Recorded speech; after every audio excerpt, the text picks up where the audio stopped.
Hello' everyone, আজি জানেনে বহুত দিনৰ পৰা মই ভাবি থকা কাম এটা কৰিবলৈ ওলাইছোঁ। আৰু ভিডিঅ'টো দেখি চাগে গমেই পাইছে, হয় নেইল এক্সটেনশ্যন কৰিবলৈ ওলাইছিলোঁ। আৰু আজি যিহেতু ছানডে, সোনকালে ৰাতিপুৱা উঠি কিবা এটা খাই ওলাই ল'লোঁ আৰু পূৰা ছানস্ক্ৰীন লগাই লৈছোঁ। আৰু আপোনালোকেও ছানস্ক্ৰীন নলগাকৈ পিছে বাহিৰলৈ নোলাব দেই। আমাৰ স্কিনখন ধুনীয়া হৈ থকাটো খুবেই জৰুৰী। আৰু মেকআপ কৰিব লাগে বুলি কথা নাই, আমাৰ যদি ছাল চুলি আৰু আপোনাৰ নেইলছ এইখিনি যদি ভাল কৰি আমি ৰাখোঁ তেতিয়া আমাক অট'মেটিকেই ধুনীয়া লাগে।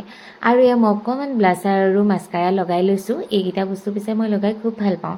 আৰু এইটো মোৰ ফাইনেল লুক। আৰু পিছে মই কেনেকৈ কৰিম নেইলছখিনি মোৰ একো আইডিয়া নাছিলে দেই। বায়ে যেনেকৈ ছাজেষ্ট কৰিছে মই তেনেকৈয়ে লগাইছিলোঁ। মই জাষ্ট ভাল দেখোঁ কাৰণে কৰি চাইছিলোঁ।